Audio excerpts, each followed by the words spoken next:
ada dua kelompok, Pak. Diri dalam hati manusia pasti akan masuk di dalam tahalli. Yang kedua akan masuk di tajalli. Tahalli, tajalli.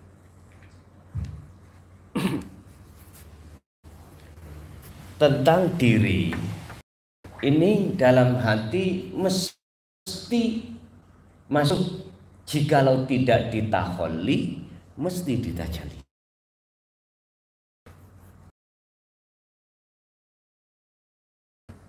Sebab apa masuk jali? Kita mengenal karakter nafsu dalam diri kita dulu. Syahwat itu bahasa Quran yang memiliki arti nafsu.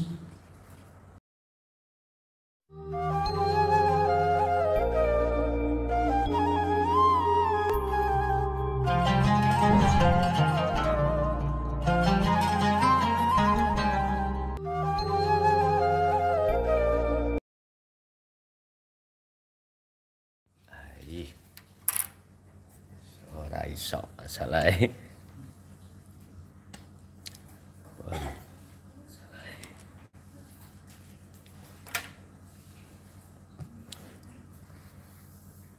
Siapa sih sebenarnya nafsu itu? Apa kerjaannya tiap hari, tiap saat? Man huwa as-sahwatu. Siapa nafsu itu? Sebab di dalam Al-Quran Allah sampun sudah menjelaskan nafsu itu kerjaannya ada dua. Pertama, mendorong hatimu untuk melakukan perbuatan yang jahat terhadap Allah. Pertama, nafsu itu mendorong hati untuk senantiasa melakukan perbuatan jahat terhadap Allah. Wa ma ubarri'u nafsi innan nafsa la amaratu bisu. Surat Yusuf. Ini berkenaan dengan kejadian Siti Zulaikha nyenengi lalu mengajak Nabi Yusuf berbuat maksiat. Tapi di situ ayat illa ma rahima rabbi. Ada nafsu yang dirahmati. Itu nanti yang kedua. Siapa nafsu yang mengajak, mendorong hati kita untuk berbuat jahat pada Allah? Terus jahat yang dimaksud itu bagaimana? Sebelum kita mengenal karakter-karakter, kita mengenal dulu nafsu nun faksin. Artinya apa? Diri.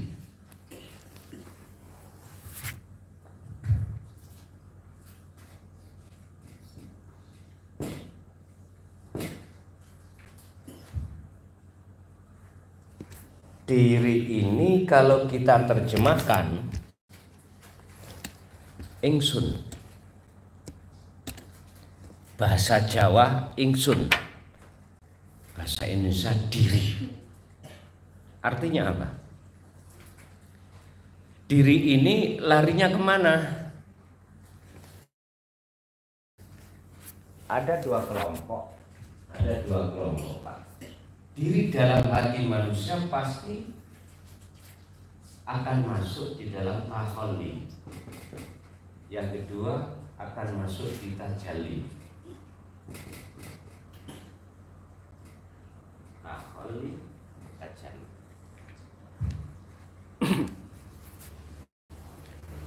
Tentang diri ini dalam hati mesti masuk, jikalau tidak ditahalli mesti ditajalli.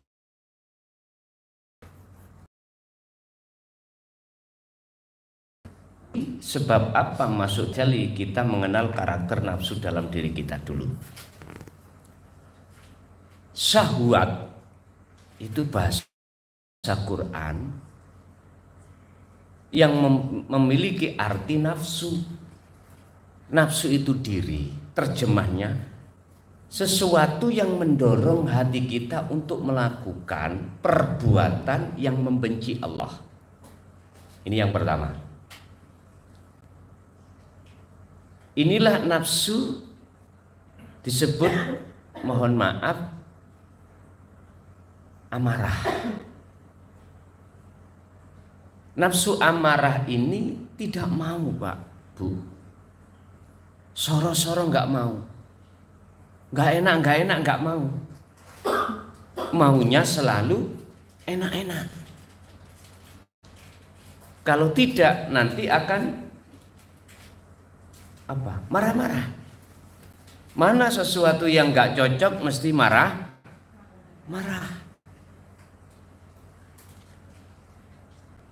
Lah, dorongan-dorongan nafsu yang ngajak jelek terhadap kita itu disebut ghadab.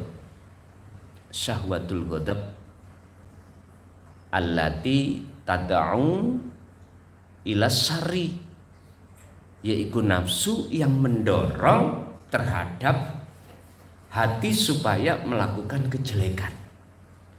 Jatuhnya apa? Lalai pada Allah. Artinya di dalam hati kita nggak ada satu kesadaran bahwasanya datangnya satu keadaan itu yang mendatangkan adalah Allah. Makanya kemarin di pondok kami singgung, janganlah kau mudah untuk mencaci keadaan. Kemarin malam ya. Janganlah kau mudah mencaci ahwal, keadaan. Keadaan ada macam dua, Bapak Ibu. Enak, senang, dan susah. Ini keadaan. Siapapun yang mencela atau mencaci satu keadaan, itu sama halnya mencaci dan mencela Allah. Nggak terasa toh? Nggak terasa. Ini koreksi diri loh kita. Ngaji tentang ilmu sejati atau ilmu kawaruh atau ilmu tauhid, sesungguhnya itu koreksi loh, ilmu ini kalau dijikan bukan hanya untuk samiin, ya ngomong juga ngono. Jadi gak kiai deh, gak santri nih melok dikoreksi.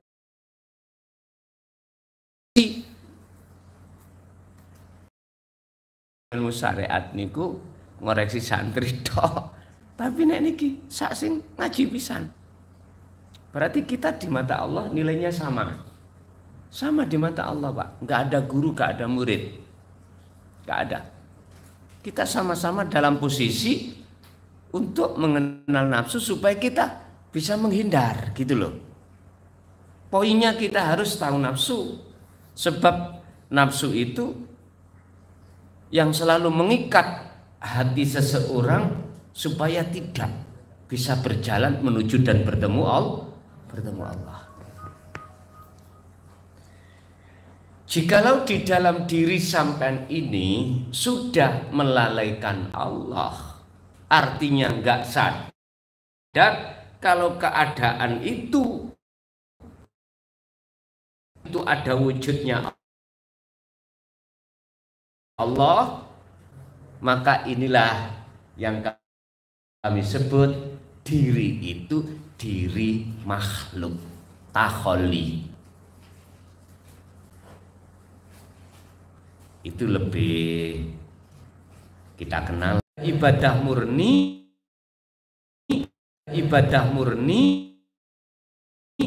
lebih-lebih ataupun tidak murni, ibadah mahdoh, sholat, zakat, puasa, haji, baca Quran, itu berkumpul di dalam ibadah murni.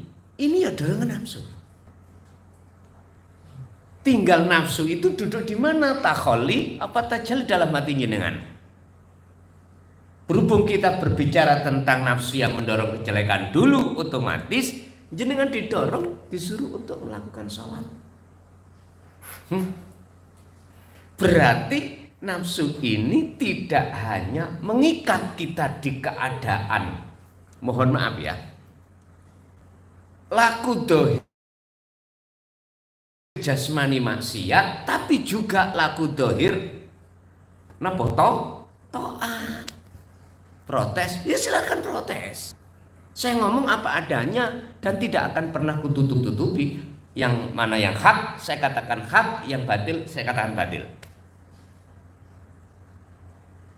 Sehingga di dalam kitab Ihya itu Pak ya, Allah katakan, yang namanya Imam Ghazali dikasih rahmat masuk surga Allah bukan sholatnya, bukan ibadah-ibadah murninya, enggak Pak.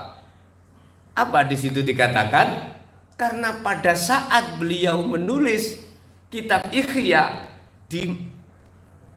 di mangsinya itu ada seekor lalat yang mau minum tapi beliau biarkan.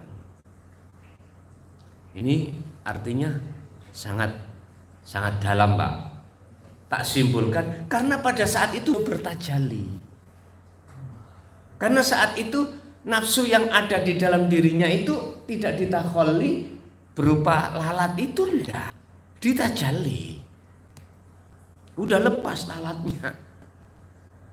Lawang lalat itu dijadikan Allah sebagai ujian pada hati Imam Ghazali. Kira-kira digurak apa digurak? Diusir apa enggak? Lanjenengan nek ana lalat masuk minuman sampean usir mboten?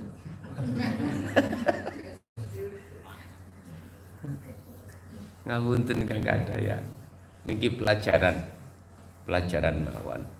Pelajaran untuk belajar untuk kasih sayang sesama makhluk secara dohir.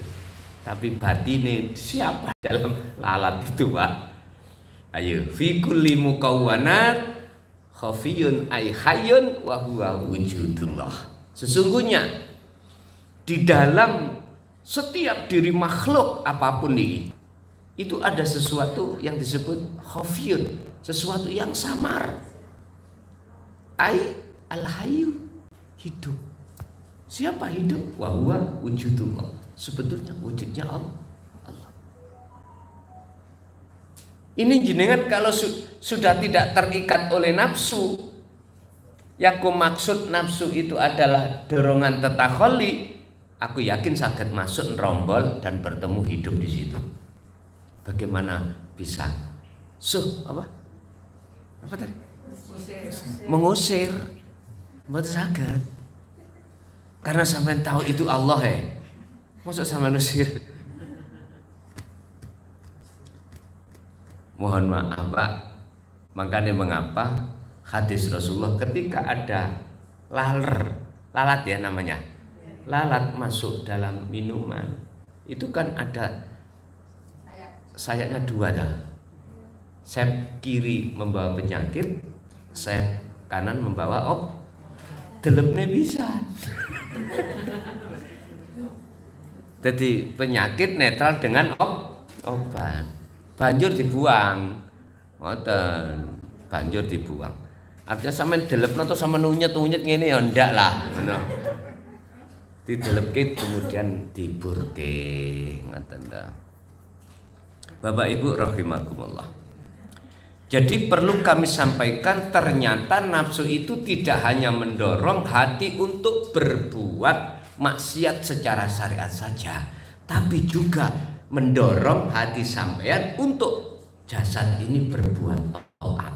Contoh sholat, krungu adzan, ada keinginan sholat karena di dalam aturan syariat sholat itu hukumnya wajib. Hati-hati jenengan, hati-hati. Apakah di situ jenengan berjalan di atas jalan nafsu ataukah berjalan di atas jalan Allah? Apakah jenengan iki kedorong-dorongan hawa nafsu, akhirnya hati sampai lalai datang Allah, alias lalai tidak ada satu kesadaran? Kalau semua di dalam diri Anda keinginan Anda itu ada Allah? Itu semuanya jawabannya ada di dalam hati Anda masing-masing. Ingat, jikalau satu ibadah, seberat ibadah apapun, sebanyak ibadah apapun, apabila di situ ada penyakitnya yang disebut asyirku, syirik, mengadakan selain Allah di situ, yaitu berupa awak dewe kita merasa kita yang melakukan, udah jangan diharap itu bisa makbulan, diterima di mata Allah.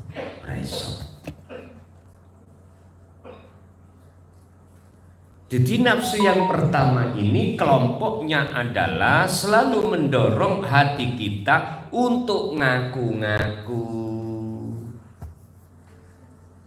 kalau kita makhluk yang bisa melakukan. Inilah Pak yang harus dijauhi. Dan inilah nafsu yang nyata. Innahu lakum aduwwum mubin, miturut surah Al-Baqarah ayat 208. Mana sih letak nafsu yang nyata? Itu nafsu itu tadi, entah perbuatan fisik maksiat atau taat miturut syariat, jikalau di dalam hati kita muncul rasa agune makhluk, berarti inilah yang dimaksud nafsu yang mendorong berbuat jahat pada Allah.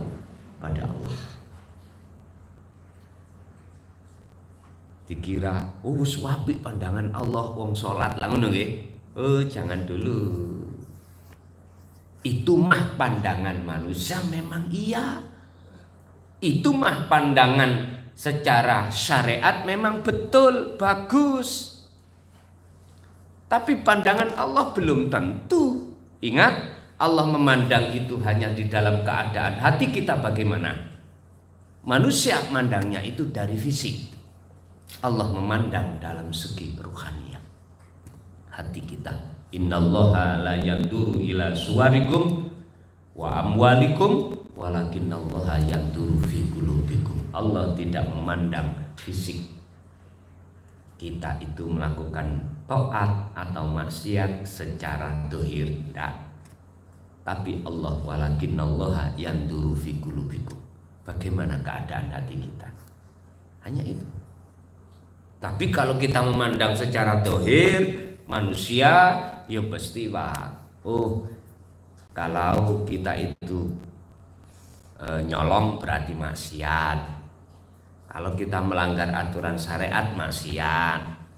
Kalau kita melakukan perintah di dalam syariat, ikut taat.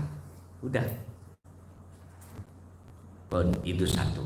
Yang kedua, illama rohima rabbi. Ada nafsu yang dirahmati Allah. Mana?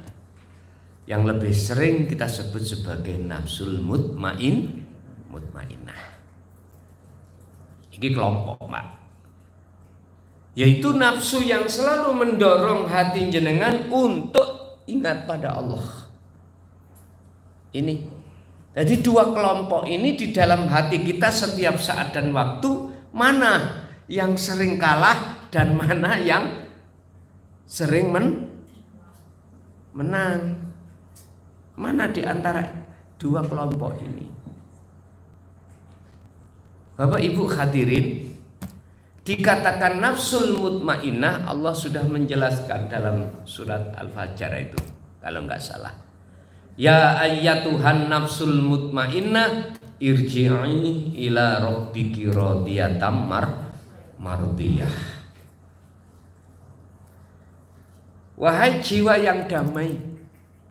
Sebetulnya ini nanti jadinya ruh, Pak, jadinya ruh. Mengapa harus disebut nafsu? Karena ruh yang belum suci. Ngerti nih? Ya ayyatuhan nafsul mutmainnah. Inilah dorongan-dorongan di dalam hati jenengan untuk taat. Maksudnya di situ. Untuk melakukan taat. Yang kemaksud taat itu meniadakan keakuan diri makhluk. Kalau itu sudah ditiadakan akan muncul keakuan Allah. Loh maksudnya. Berarti Allah itu nafsu ya? Lah. Sampeyan terjemahno sendiri. Kalau yang dimaksud wujud sejatinya Allah, itu bisa saya katakan hidup, itu bisa saya katakan nafsu, itu bisa saya katakan Allah, itu bisa saya katakan apapun nama. Tapi bukan nama, bukan dohir itu yang kumaksud. Bapak Ibu, mengapa harus ada perintah? Irji'i, itulah kata perintah. Kembalilah kamu. Sebab sebelum adanya perintah, keadaan ruh sampean kali kula itu tinggalkan Allah. Dalam keadaan ruh meninggalkan Allah, dipanggil oleh Allah, irji'i, kembalilah. Nah inilah maksudnya adanya irji, kata perintah untuk kembali karena ruh kita blakrak. Gitu loh nih loh. Zaman punya anak, mencari nggak ada di rumah. Di rumah nggak ada, berarti kalau nggak ada di rumah dia di luar rumah. Semen panggil mboten. Semen panggil. Sudah jam 6 maghrib, wong anak si umur 3 tahun atau 4 tahun masih kecil-kecil nek zaman dulu Pak. Anak segitu maghrib dereng mantuk pun digondol gendruwo. Dhisik zaman kula ngoten. Alit kula teng griya ngoten. Pokoke cah cilik maghrib belum pulang wis bapak mbok niku nggawa lengseran iki kok. Nek cara basane Mojokerto ditabuhi, Pak. Wah, ada sing ngoten jam 09.00 bengi. Delala kok ana tengah-tengah barongan. Lho sapa sing mlebokno? Zaman dulu, Pak. Sekarang gendruwone ndas ireng. Dadi wonten terus sing digondol iku wis gerik, wis gedang, wis gerik, wis napa sudah besar-besar, Pak. Mboten alit-alit ini mboten. Sudah gerang-gerang, sudah besar-besar. Gak lagi gak perempuan, iku biasanya itu kalau nggak cocok di rumah digondol genderuwo. Genderuwo nih ndase ireng. Nah cara ngen kula jenenge genderuwo baedi. Bon, hadirin jamaah rahimakumullah. Bon. Jikalau kau mau betul-betul kembali padaku, kata Allah, ila rabbiki fadkhuli. Kata Allah, kata ingsun, kan bahasane ngeten. Irji'i.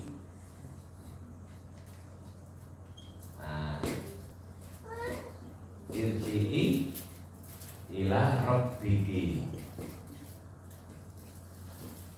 radiyatan mardiyah fadkhuli.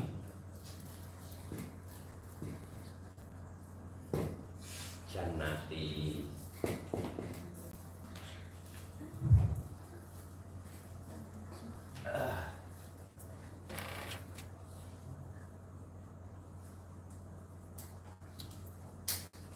Jikalau kau betul-betul mau kembali padaku, Rabbiki pangeranmu, ngono. Fadkhuli, Allah dawuh, jawab, tak masuk no kau. Kan masuknya kan radiyatan mardiyah toh Pak ya. Ridho dan diridhoi. Artinya jenengan ikhlas.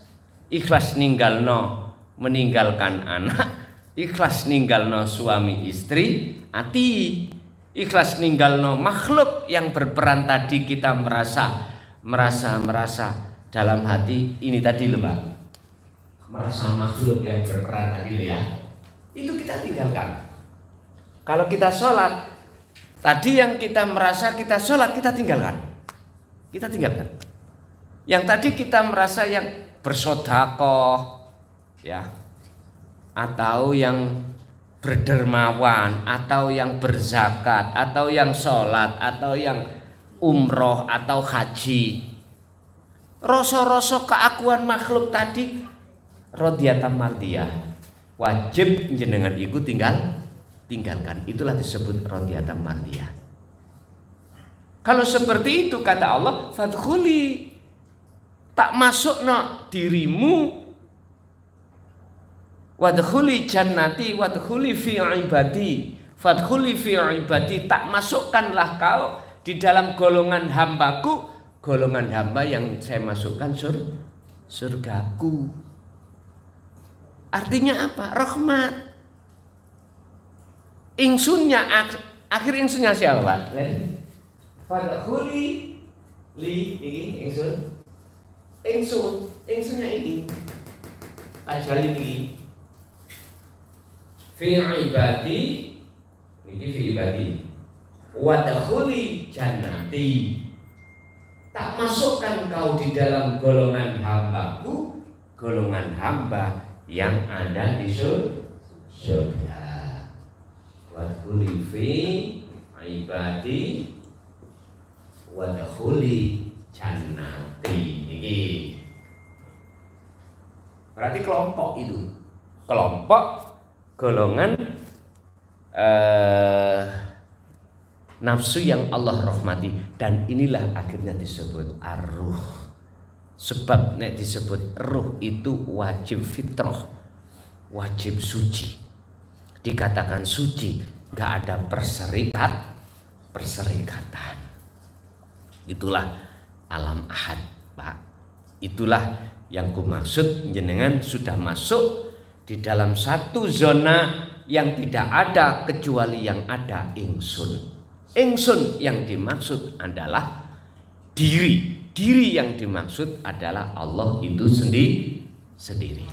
Ingat, kita makhluk asalnya tidak ada. Adanya sebab diadakan oleh yang ada. Yang ku maksud yang ada ini adalah ahad tadi, ingsun tadi, Pak.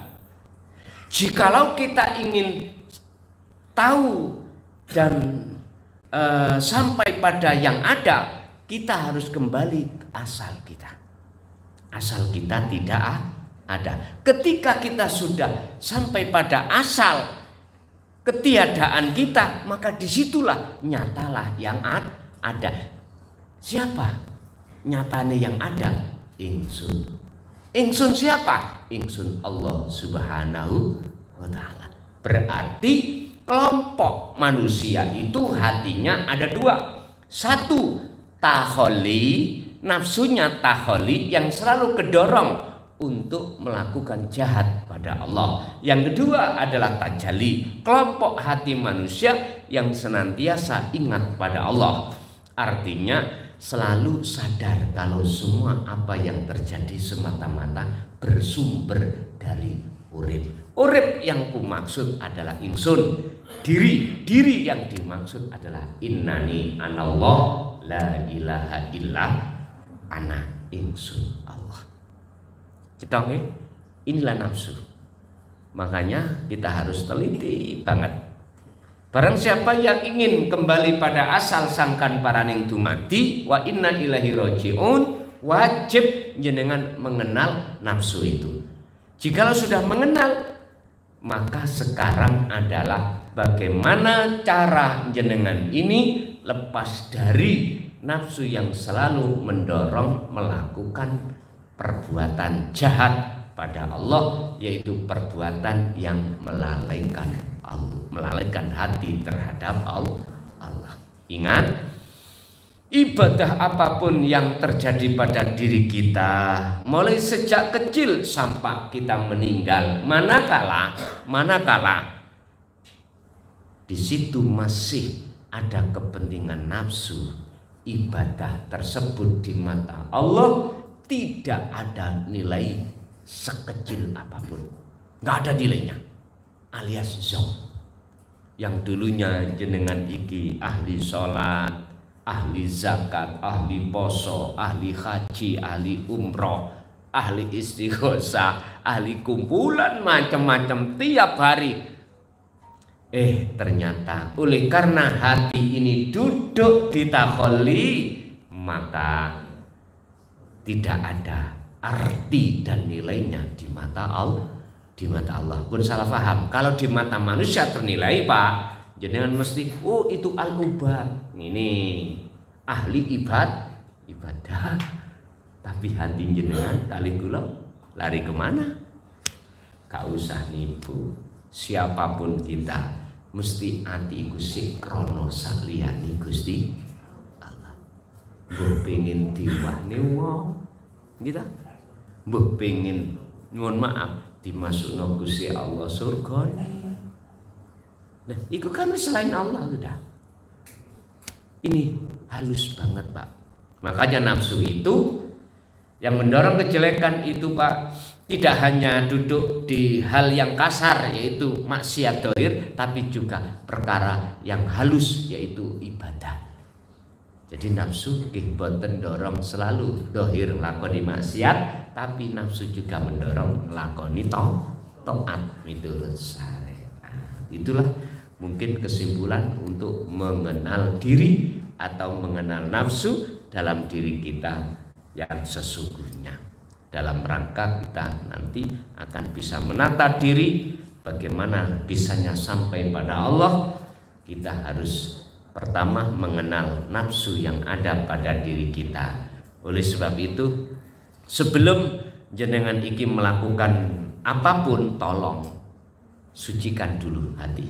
Fasabbihuhu bukratan wa asila. Sucikan dari kepentingan pengakuan makhluk dalam diri.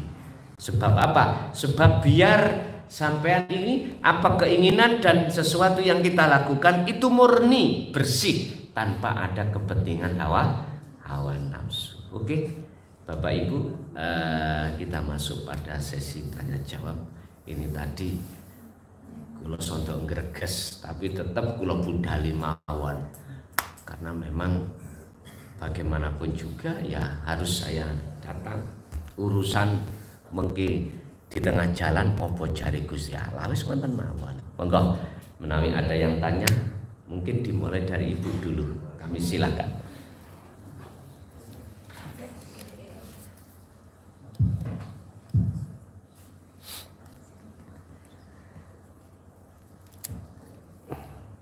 Assalamualaikum warahmatullahi wabarakatuh. Waalaikumsalam warahmatullahi wabarakatuh.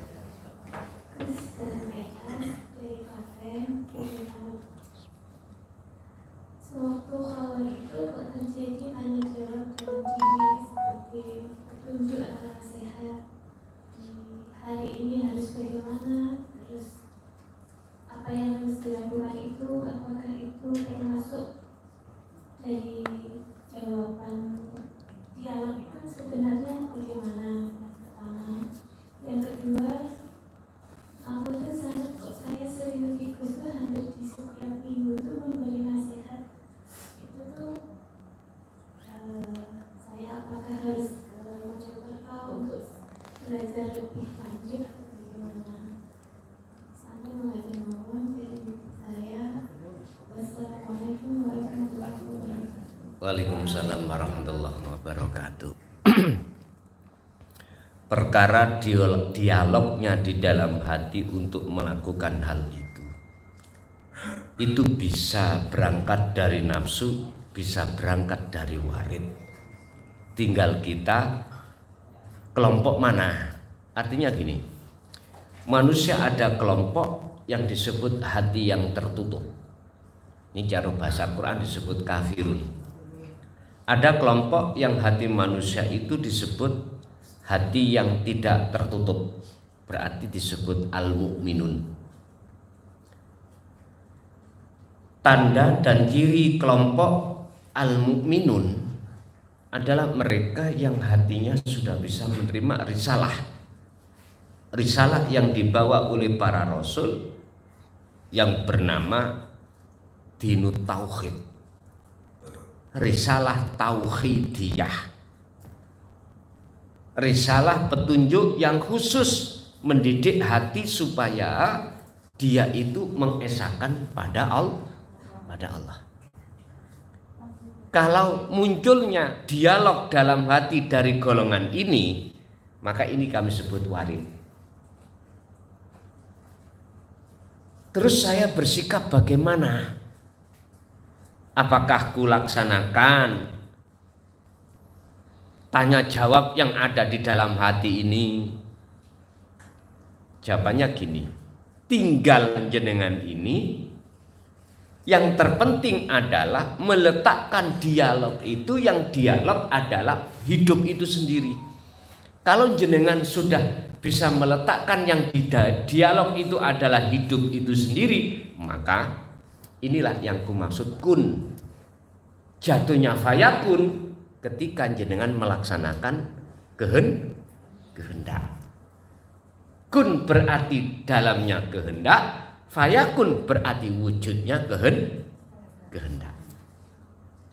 Laksanakanlah, fayakunkanlah tatkala hati kita duduk bahwasanya siapa yang berdialog itu adalah hidup itu sendiri. Bon, satu.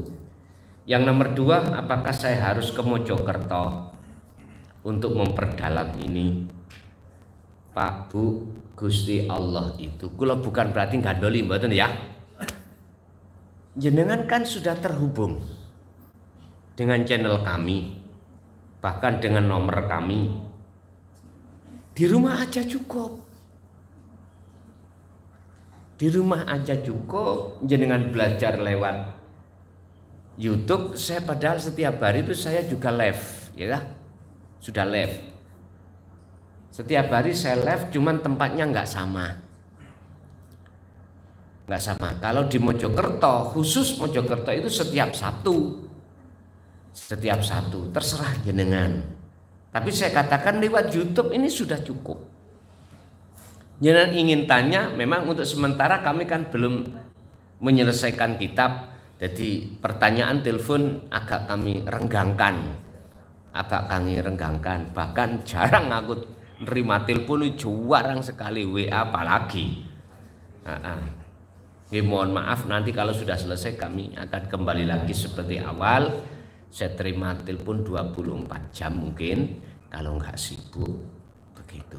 Jadi sama si kami dewi sebetulnya cukup mulai di rumah pun juga sudah bisa. Tapi kok ditengarai jenengan, wah kulo lebih mantap nang pondok, monggo, kulo nggih mboten maksa. Di sana pun banyak pesantren atau santriwati sing umure di atas 50, ngoten. Tua-tua, nyene kula kan senengane ngelumpuk wong tua to, Pak. Nggih.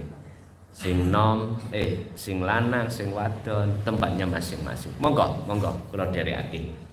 Nggih, Ibu masih ada? Ada pertanyaan Ibu? Yang lain? Nek mboten wonten, wonten. Nek mboten kula lempar bapak-bapak. Nggih.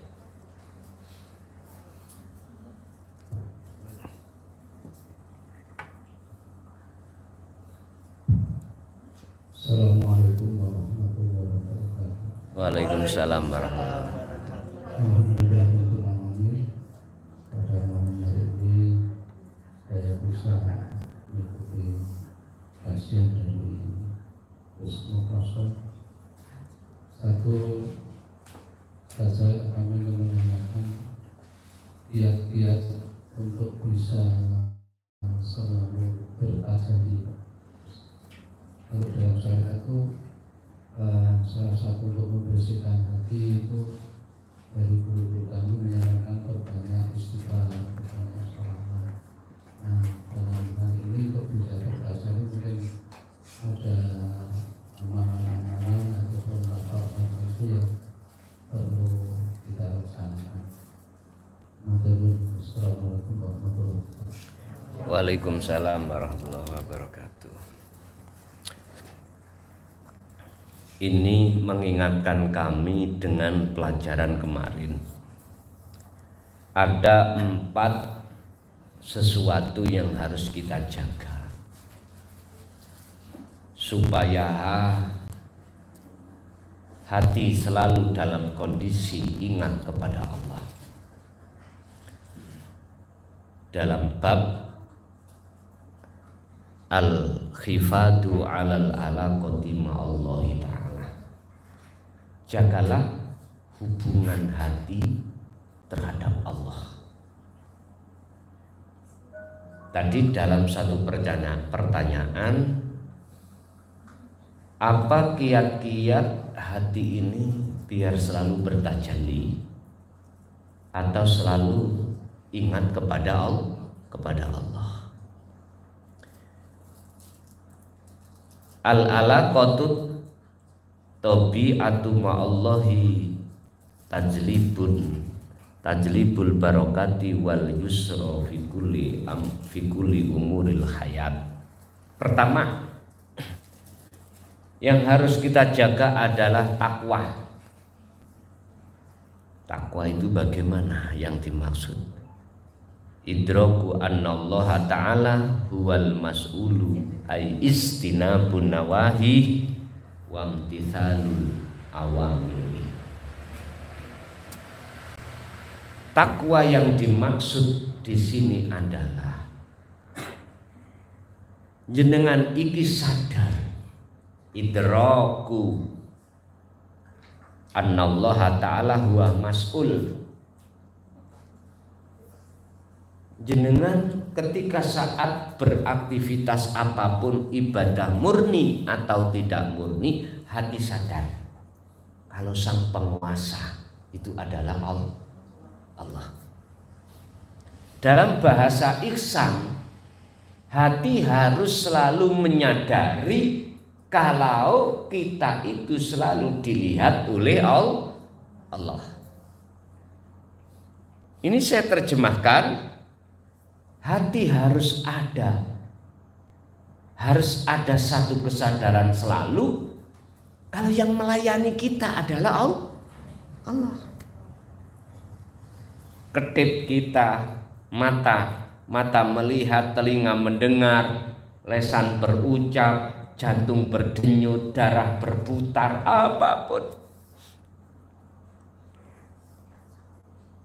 Hati harus ada idraku, kesadaran. Sesungguhnya annallaha mas'ulun. Sesungguhnya yang berkuasa itu Allah, bukan kita. Itu satu. Inilah yang disebut takwa.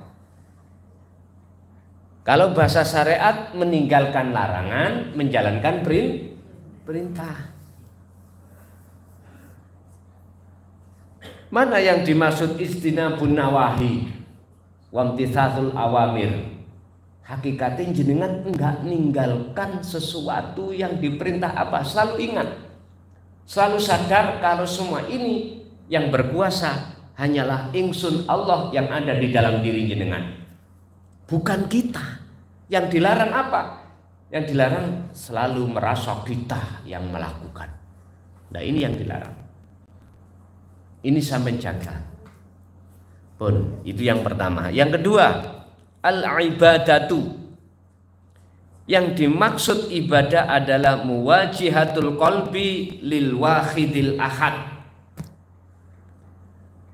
Sambunge ati kelawan rasa menyang Gusti Allah ing dalam waktu ibadah, baik ibadatul mahdhah maupun ghairu mahdhah. Fi ibadatil mahdhah wa ghairi mahdhah. Baik ibadah murni dan tidak murni, hati sampean kudu harus ada sambungan antara hati kepada Allah yang kami maksud rasa ini tadi. Jadi ibadah itu baik murni maupun tidak, dengan wajib menyambungkan muwajahah, menghadapkan diri kepada Allah. Ini wajah wajhiyah. Ini namanya ibadah. Yang nomor 2. Yang nomor 3, adzikru yajibu 'alal qalbi ayyadhkurallaha ta'ala fi kulli halim minal ahwal. Wajib hukumnya hati ini selalu berzikir. Yang dimaksud zikir kepada Allah di situ fi kulli ahwal, fi kulli halim minal ahwal adalah keadaan apapun harus ingat kalau di dalam setiap keadaan itu ada wujudnya Allah.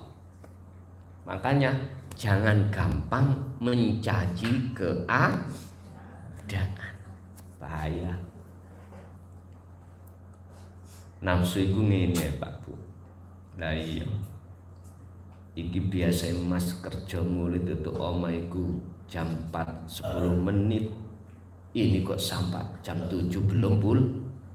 Lah ora penak Bu nggih. Gelisah. Nalor ngidul gelisah. Mohon maaf. Ketidakcocokan keadaan yang Allah hadapkan itu yang kita tidak tahu alasannya.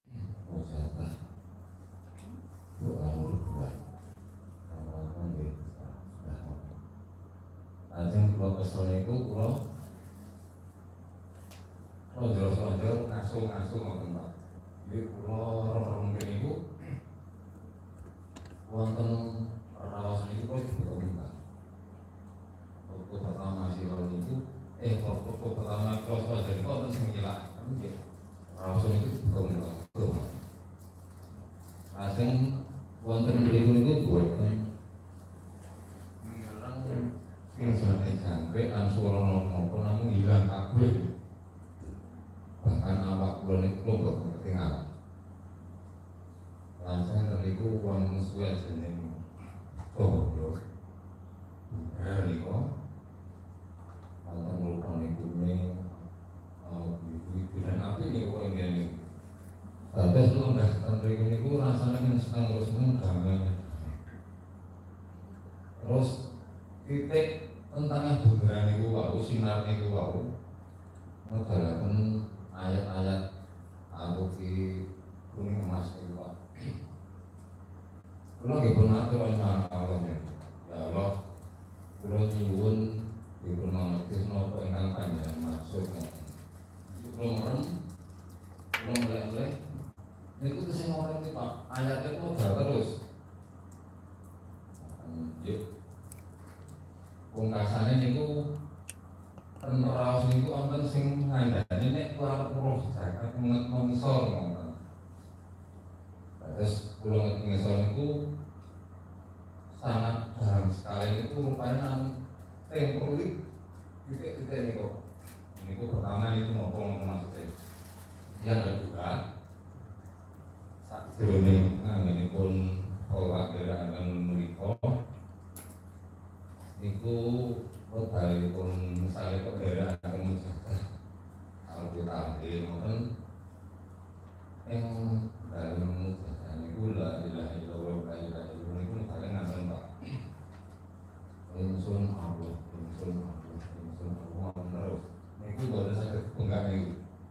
Di kalian waktu wekdal sholat khusus niku gimana mulai dengan berkaitan dengan Allah. Niku nanti lo masuk lo. Teman-teman, assalamualaikum warahmatullahi wabarakatuh. Ketika saat si salik itu pelaku, ada yang mengatakan sairin, pelaku jalan menuju bertemu Allah. Ini sebelum bertemu Allah muji dulu dalam satu alam yang disebut alam mukasyafah, alam di mana perkara-perkara yang indah terkait gaibnya makhluk dibuka, akhirnya jenengan tahu, sehingga jenengan merasakan ruh keluar dan ketemu cahaya dan lain sebagainya. Ini semuanya masih makhluk. Bahkan masukkan dalam satu titik dan keluarlah ayat-ayat ini semuanya di dalam alam kasar.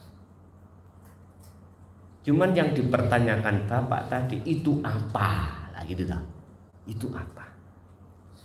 Sebab semua apa yang terkandung di dalam alam mukhadharah, alam niki nggih, atau alam mukasyafah sing kula critakake jenengan wau sing sampeyan critakake, itu semuanya di dalamnya ada ayat yang bersifatkan tersirat,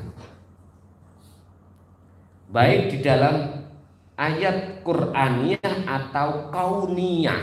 Kauniyah itu alam, nek Qur'aniyah nggih tulisan niku Alam niki ada alam kasar, ada alam gaib. Ini kauniyah. Di situ ada pengajaran Allah. Ada ayat yang tersirat. Baik di dalam Qur'aniyah atau kauniyah itu ada ayat yang tersirat yang disebut Al-Qur'anul Qadim.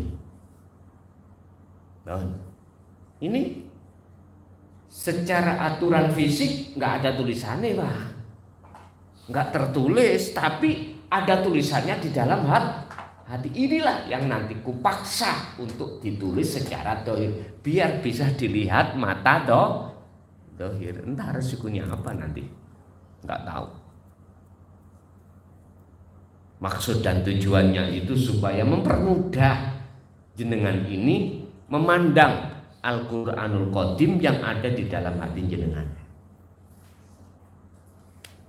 Terus itu artinya apa? Alam dunia atau alam kasaf, alam mukhadoroh ini, alam kasunyatan ini dengan alam mukasafah, sebetulnya itu hanya dua pengertiannya. Al-Quran itu ada dua, kelompoknya mengetan. Di situ ada pengertian yang melalaikan dan yang mengingatkan pada Tuhannya. Ayat yang ada di dalam Al-Quran kelompoknya ada dua, ya, dua. Ada golongan yang mohon maaf lalai pada Allah, ada golongan yang ingat pada Allah. Ada golongan yang benar-benar menyembah Allah, ada yang golongan tidak menyembah Allah. Nek disimpulkan gitu.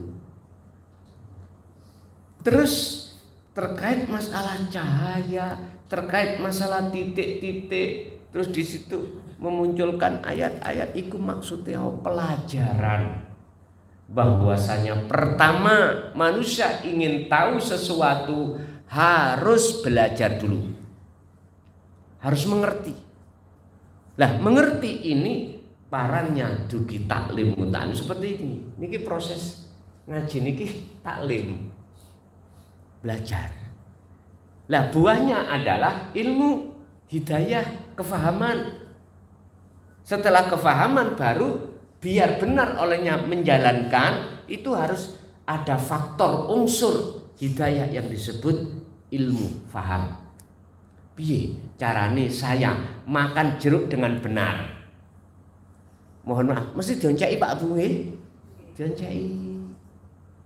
Kalau kita belum mengerti bagaimana cara makan jeruk yang benar seperti kita pada waktu umur setahun dulu Pak ya, waktu opoe dimplok. Arek bayi nih lah. Napa dimakan gak ngerti. Lah jenengan sampun ngerti gak mungkin makan jeruk sakulite. Makan jeruk cuman isinya. Artinya daging ini. Karena jenengan mangan jeruk sakulite ya sak kersa jenengan sih. Sak kersa iku hak jenengan. Inilah pembelajaran ilmu untuk kepada Allah. Biar benar kita kembali kepada Allah, ilmunya apa kita pelajari. Jadi cahaya itu merupakan satu ilmu. Satu ilmu. Al ilmu nurun. Ilmu itu cahaya. Dengan cahaya itu akan muncul satu kefahaman. Dengan kefahaman itu akan benar seseorang akan melakukan sesuatu yang dilakukan. Nggih ngapunten, tujuan kita satu, kembali dan bertemu Allah. Ilmunya kami sebut sebagai ilmu hakikat atau